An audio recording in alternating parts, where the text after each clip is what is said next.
On the front steps, all getting ran through.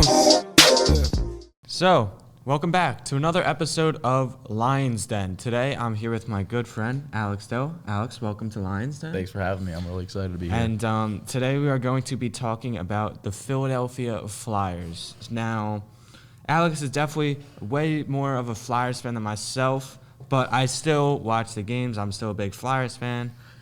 So I'm looking forward to me and Alex talking about the Flyers. Look, we're a good and up-and-coming team, and you know, it's a fun team. We know it's not a playoff team yet, but it's an exciting team. So, yeah.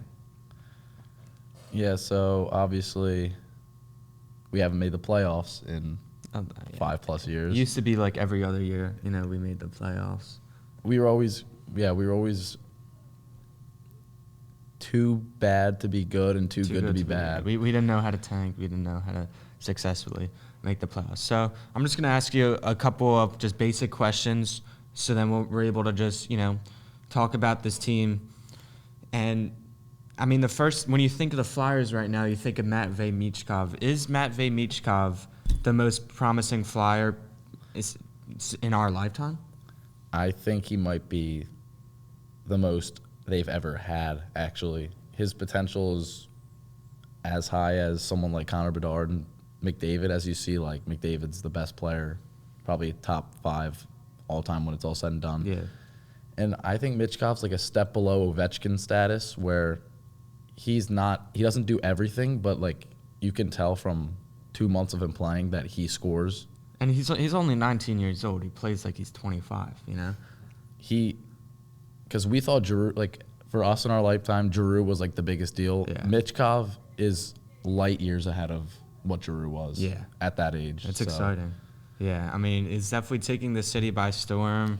Obviously, when we drafted him, we're expecting that we're not really going to get him until 2, 3, 4 years, maybe even 5 years with him playing in the KHL, I think it is in Russia. Yeah. But, I mean, clearly we had the shocking news in the summer that he was coming over, and all of Philadelphia was really excited by that because last season, I mean, the Flyers, we were supposed to tank, but we overachieved where we were stuck in that bad spot where we weren't really in the playoff push, but we weren't really in the running for a top pick. So, you know, we had the potential to kind of, like this year, I don't know if we'll make the playoffs. It doesn't really matter to me if we make the playoffs. I just like to see the development of this team. The more they play together, the more, you know, the better they'll be. It'll be interesting to see if Tortorella stays. But next year, I think, you know, this year, I think is the last year of a rebuild. Would you agree? Yeah, this totally has to be the last rebuilding year. Because I think ever since the COVID season, right? It's just been we haven't. Terrible, yeah. Last year was our best year since COVID. Yeah. But I want to say we were like 4 points out of playoffs. Yeah. That's like the worst thing that could happen. It's either you got to make the playoffs or you got to miss them bad. Like this year, it wouldn't be the worst if we just start losing out because I don't know if we have it in us to make the playoffs. We have a better team than last year, but goaltending is a massive problem. Yeah, that's what I was Carter Hart. I mean, Ersan and Fedotov, they're both, you could call them good backups, but none of them could really, if this Flyers team wants to make the playoffs, I don't think you could have one of those starting in a playoff game and feeling like your goalie could win you that game. I feel like for the Flyers, you got to get a goalie that can kind of save you the game. Carter Hart back in 2020, you know, before it happened, like you could rely on him. You need to find your next Carter Hart. You need to or trade or sign for someone. But yeah, Hart was like our best player. Yeah, he was for like those 5 year stretch. In those playoffs, like he was. When I got a Flyers jersey, I bought a Carter Hart jersey. I have 2. Yeah, and those will not be worn again. Yeah, probably not after. I want to, but I can't. What happened? Yeah. So again, the Flyers looking good. Now at the deadline, do you think we buy or do you think we sell? Because again, just like last year, this team is kind of in that 500 area. So we could make a push for the playoffs, which, you know, we won't really go really far. Or you could sell to try to get that higher pick to kind of build this core and keep building. So I would have gave a different answer a few days ago.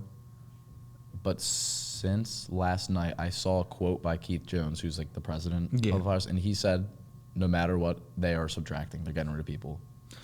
And I don't know if that's the right decision. Maybe it is, but if we're like doing really good and we're in the playoffs, I mean, I don't see why they wouldn't buy, but like it seemed they literally said that they're not. They said they're selling. So. I know you might not agree with that, but I actually do agree with that because, look, even if we do make the playoffs, we're not winning the Stanley Cup. We're not going that far. So if we sell, when we build these draft picks, we just get younger and younger. It gets cheaper, you know. We're able to sign more players in the offseason because right now, sure, this team could make the playoffs, but I mean, do you see them winning in a playoff series? No, probably not. Not with this goaltending. Not with this, you know. So I think a couple improvements need to be made. So I do think it's a good idea to sell at the deadline. I think they should actually start trying to lose. I feel like they're not going to try to lose because with Tortorella as your coach, they're never going to try to lose. It's really hard to like. I mean, in all sports, it's really hard to try to tank. Like these players and these coaches, they're playing for salary. You know, they're playing like they're going to try their best. They have to. So again, I really think that we're going to finish in this 500 level, and it's going to be a little mediocre, which, I mean, it's fine because, again, we're building. Like, we know what the team is looking like. You know, we know what our core is going in. You know, we got Konechny leading our team. He's great. Yeah, we got Matvei Michkov. In the back line, we got players like Sanheim. Sanheim's been insane this year, too. Yeah, so, I mean, we have, like, an exciting core, but, yeah, we're really in a tough situation right now where, like, the team's exciting. They could win any game. They could beat any team like we saw. Because That's we what can. happens, but we could also lose like we lost to the Sharks. Like you can lose to any team. So it's a weird team, but it's definitely exciting for the city of Philadelphia. I think this offseason probably one of the most important ones. I think you have to start building. I think they have to build around Michkov now as soon as possible. This trade deadline. Maybe trade guys like Risto, Lawton. Yeah. You got to just ship off people. Farabee, maybe, yeah. I would trade Farabee. Yeah. I would. Because, I mean, even Frost. Yeah. We saw what happened last night. Overskated the puck. Cost the Flyers the game on the power play. I was there live. It was you were? Embarrassing. Yeah. I was going to go. But you saw the past couple seasons, I mean, obviously you had the summer going into the COVID season where the Flyers ended up getting the 1 seed. They made a bunch of splashes.